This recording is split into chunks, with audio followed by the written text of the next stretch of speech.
Welcome to Cooking with Lee. No, well, sort of, not really. So, it's mass cooking bulk day, and I've shown you one of my favorite meat recipes, of course, which is, let me show you, the mass bulk beef recipe. So that is already on the go. And the second recipe that I do for mass bulk day is like an Italian meatball sauce thing. Really simple, easy to do. It usually cooks between 6 to 10 meals, depending on obviously how much protein you need per meal. So I'm doing 6 meals, which is essentially 12 meatballs. You can make the meatballs bigger or smaller depending on, if you're going to be putting it with a sauce or if you're just going to be eating it on your own. I usually just have the meatballs in their sauce, but they're really nice on a slice of toast, sourdough bread, or spaghetti bolognese, that sort of thing. So this is a really versatile recipe, and you can put it with so many different things to make it even more scrummy delicious.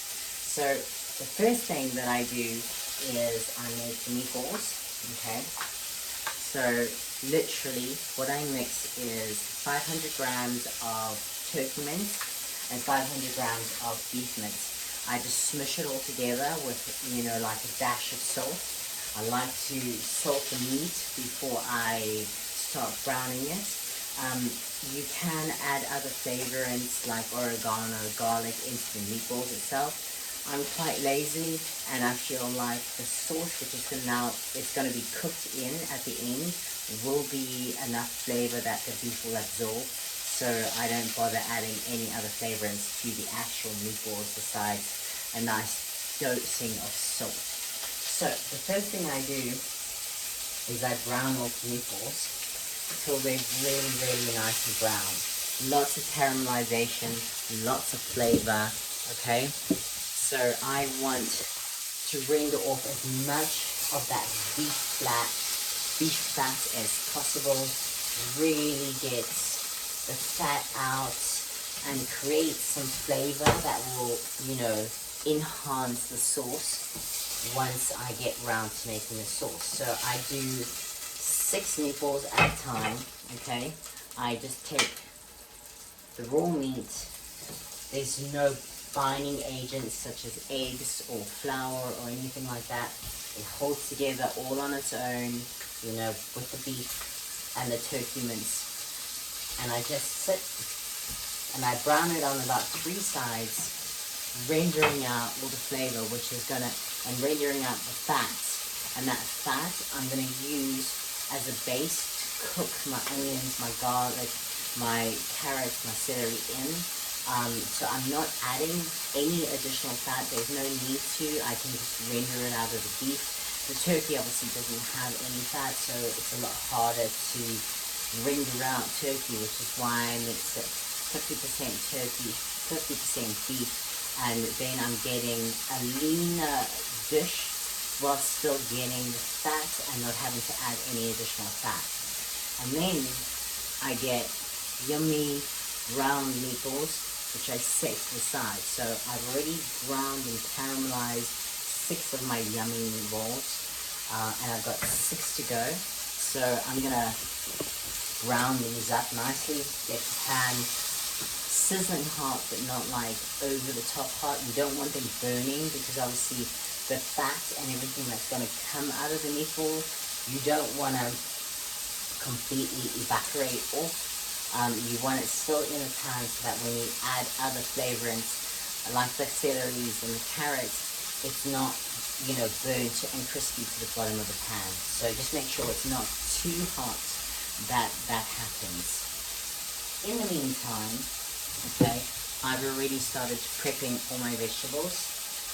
Now, this is for both of the dishes, but obviously I'm just covering the meatball one, but we're going to add a base of mushrooms, which I've cut up, and celery, which I've cut up. You've seen them before, you'll see them again. I use them all the time. I just find that the umami flavor and the richness from the mushrooms is really, and the fungi effect, I actually learned that you can literally take yeast stock and add that as a flavoring, and yeast will enrich the flavor of the stock without actually having to add and make your own stock. So that's another good tip. But I'm going to be using Marmite today, which is essentially yeast extract. So essentially getting in that yeast umami flavor without adding any, really additional calories. So browning away, looking delicious.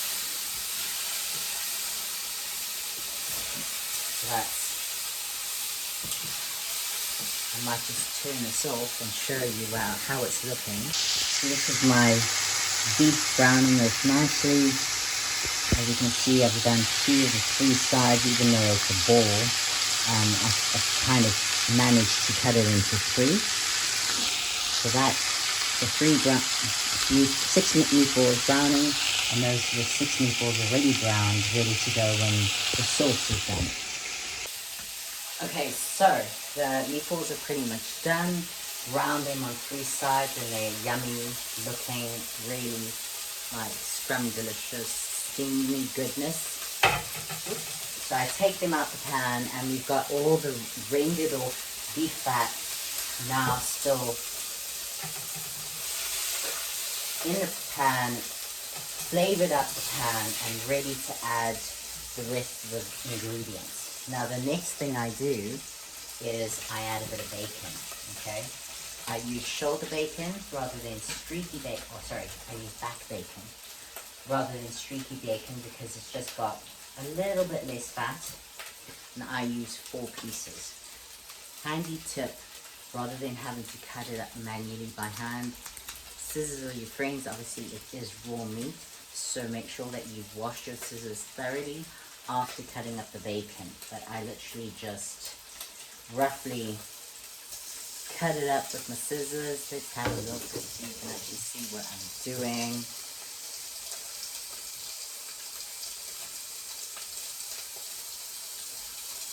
It's just an easy way to dice, I say, even though it's not a dice. It's sliced up the bacon.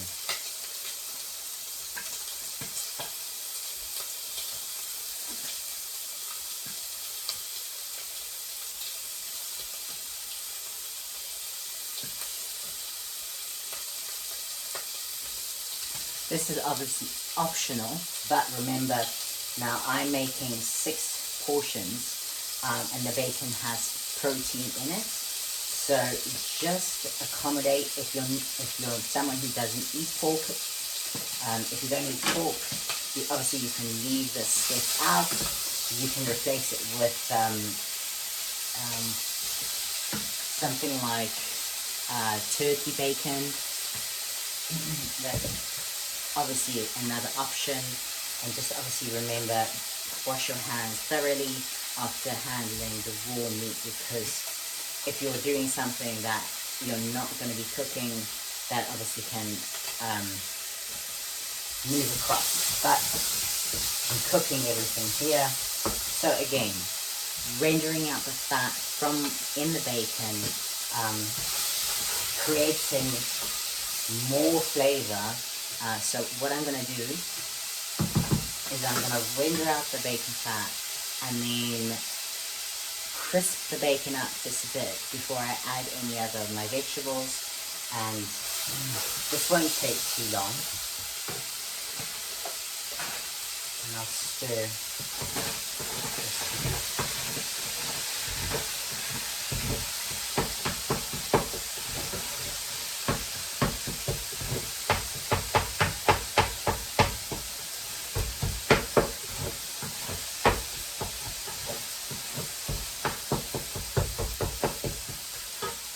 Usually I have the fan on, simply because the amount of evaporation going on is a lot, and there's a lot of steam, but I've got all the doors open instead, just so that I don't, steam out the house.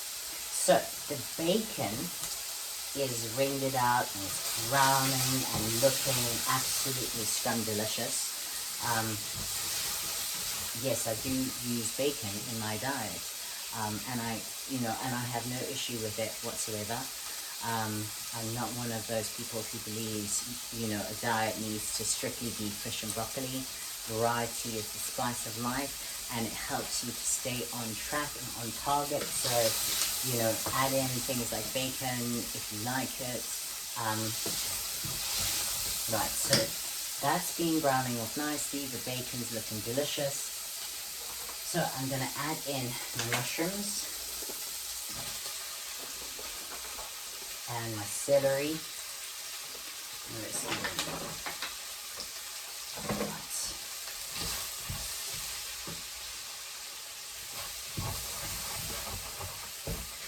So on top of my mushrooms and my celery and my onion, okay, it's just like probably like half a punnet of mushrooms, a stalk of celery, and 1 onion in there. So on top of that, I add probably about 1 carrot.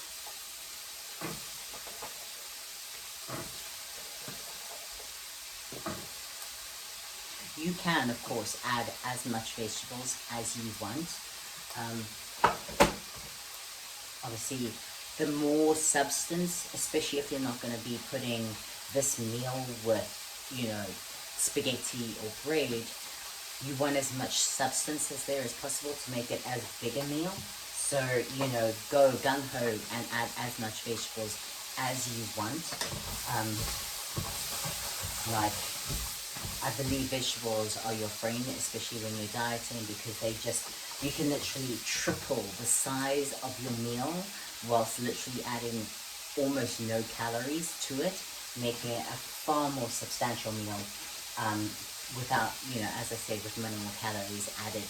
Vegetables are your friend, okay? Do not be scared of any vegetables, please. I'm not one of those believers that corn or carrots or peas or any of these ones should be avoided because they're higher in sugar. So that's going to brown off really, really nicely. I'm not going to add anything else to this until it's nice and browned off. Remember, browning is your friend because you don't want to burn it, okay? But you want to brown it nicely so that it gets as much flavor into the sauce. I'm not adding additional fats to this. I'm not adding sugars or anything like that. It's just the natural flavors from the food that are going to enrich this and make this such a delicious flavor. So, you want to really, really brown it off and get it nice and flavorsome so that the end product is as rich as possible.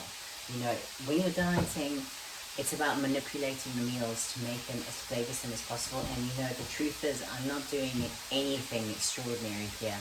I'm not doing anything out of the ordinary. People have been making sauces for millennia, and this is how they've done it. So, I truly believe just learn a little bit of basic cooking if you're not used to it, and use, literally, these are like foolproof recipes. You really can't go wrong with them. Even if they don't come out like I'm making them right now, they'll still be delicious, okay? So don't be scared to get in the kitchen and try meal prepping yourself.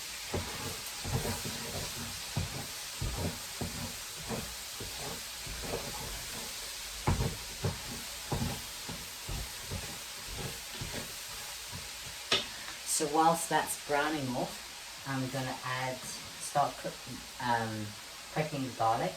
And I left this because I wanted to show you a quick little tip. Okay, take the side of the knife, okay, just to make sure you're not using the sharp side of the knife. And I want you to come on over here. Oh shit, just going everywhere. Okay, so you're going to take the side of the knife, and you're just going to crush the garlic, okay?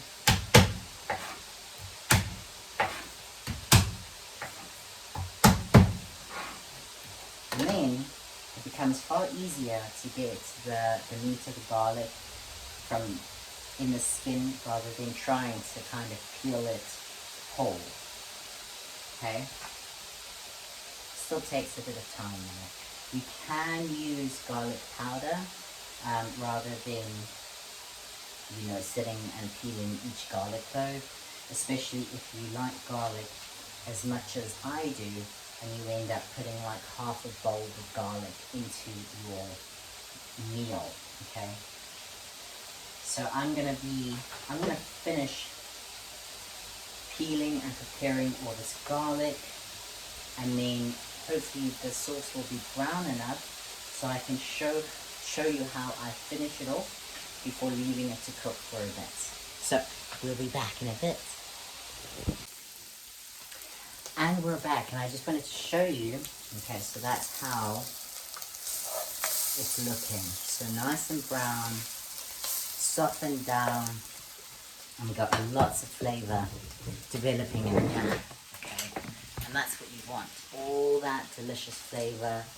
So the next thing is pretty much adding everything together and reducing the temperature and allowing it to cook for a few hours, and you really make it rich and strong. So the next thing you do is lots of garlic. So if you obviously, these are optional extras, you don't have to add any of these. These I just love.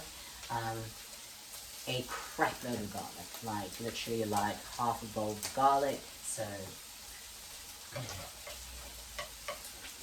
if you encounter a vampire in the night, they will fear you severely. So I stir in the garlic, and I brown that off a little bit, add a bit of flavor. Then I add some oregano. Oregano is one of my favorite herbs of all of them. Like, I'm not a big parsley fan. The parsley does counteract the effect that garlic often has. So they always say if you're eating garlic, make sure you have parsley with it, so that you don't have that really, really rich garlic flavor on your breath. Or just make sure if you are in a relationship or something, the person that you're dating or married to, whatever, has garlic as well, so that you don't notice it as much. So, you know, if you're making meatballs, just make sure they have some meatballs as well, so that if you're both eating a crap load of garlic, that it's okay. Garlic is also really, really good for you. So add parsley if you've got it. I don't, so I'm just gonna add like oregano. I add like about a tablespoon, maybe a tablespoon and a half of oregano, and then I add half a tube, so 100 grams of tomato puree. I like to add in a rich tomato flavor, and the easiest way to do that is puree. Then again, this is an optional extra. You can just add stock, or you can add salt. I like to add Marmite to this one. You can also add bovril if you're in South Africa and you know what bovril is. So I'm just going to stir it a little bit, and then I'm going to add about, I don't know, a tablespoon of Marmite. It's really sticky.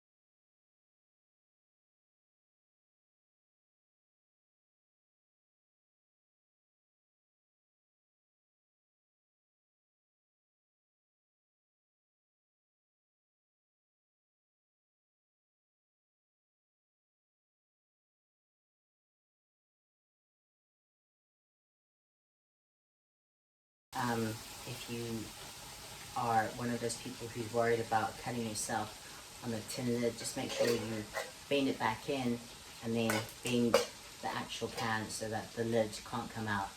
My mum taught me that. So, right. So then you've got your sauce all delicious and ready to go.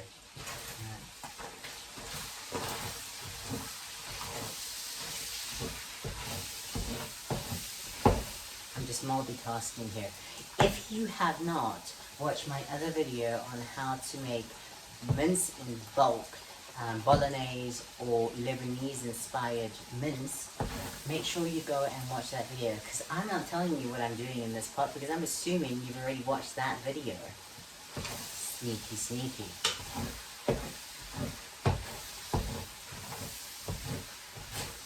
So, almost done here.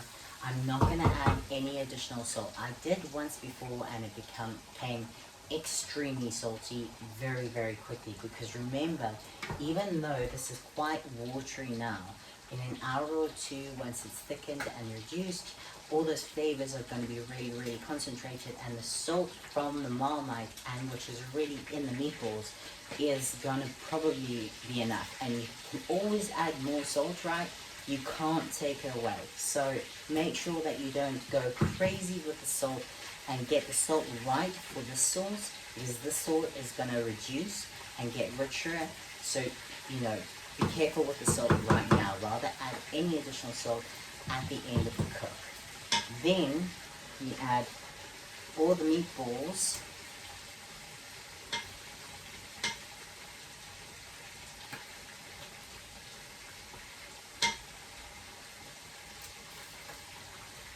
Back in, okay, and then enough water, not quite enough water,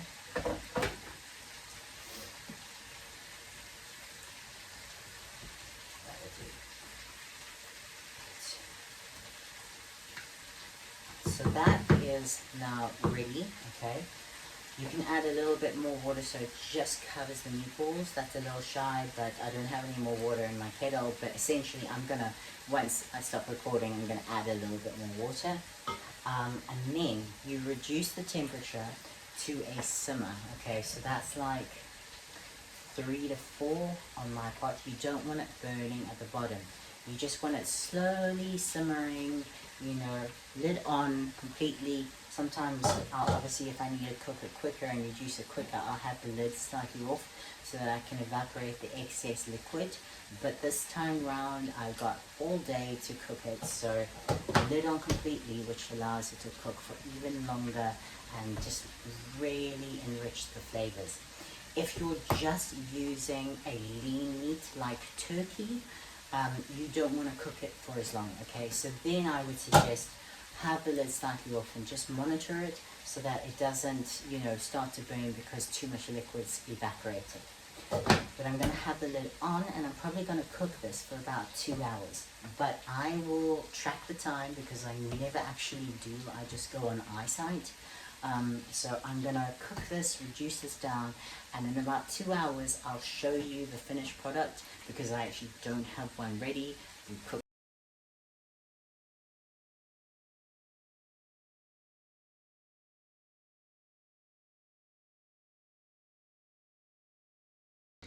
So now it's been cooking for about 2 hours, right? And this is where I absolutely suck at food sort of stuff, because it looks so delicious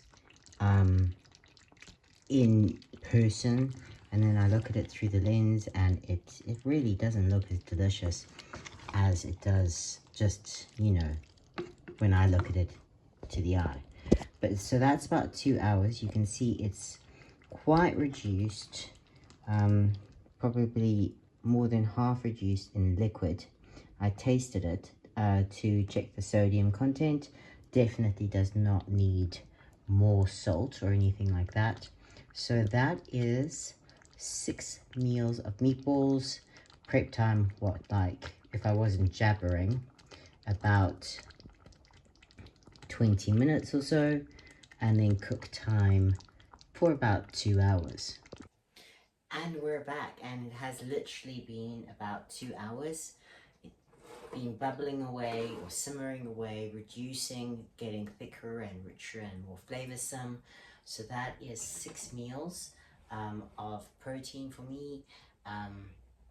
It's really delicious. As I say, if you're having it with sourdough bread, toasted sourdough bread, or spaghetti, you know, something like that, depending on where you are in the cycle. Because we're at a slight deficit at the moment, it's just like the meatballs on their own, no additional carbs are added to this. But yes, so what I simply do is, that's 6 meals, so I just divide the meatballs 2 per container. If you're like in high prep mode, and you know, prepping for stage or something like that, then I would become more anal and say, you know, you literally have to weigh out the meatballs. I would probably weigh out the meatballs before cooking to make sure that each meatball weighed the same. But because it's like a relaxed cut and there's no like specific goal of getting on stage besides just dropping a little bit of weight, feeling better in my own body, I'm not as anally focused on exactly micromanaging every single meal. The truth is, I'm going to get in the same, the calories are going to balance out throughout the days of eating this, and I'm getting roughly the same amount of protein in each meal because the meatballs were a similar size. But I know there will be people who will measure this out and weigh this out to the gram. And as I said, if I was closer to, you know, competing or in that stage, I would literally weigh everything out, make sure that the meatballs were the same before I even cook them. And then, yeah, so this is my easy meatball meal, which is so delicious. And you can literally just, as I've done 6 meals, or you can even double the recipe, put it in a bigger pot and let it simmer and stew, probably still the same amount of cook time, maybe a little bit longer, but because if you're using a bigger pot, surface area is bigger and therefore it will reduce a similar amount of time as a smaller pot if you double the recipe. So that is easy, really easy to do. I usually keep 4 in the fridge, stick 2 in the freezer for later in the week, and then obviously because I'm doing 6 rather than 7, I need to constantly 1 day earlier meal prep, or I just switch it out for like another mincemeal or something like that. But that is meatballs, both meatballs, Italian meatballs, my style. Let me know if you give the recipe a go, and comment below, let me know what you think and any other thoughts that you would like me to cover in videos. I hope you have an amazing day, night, morning, whatever time it is, and keep warm.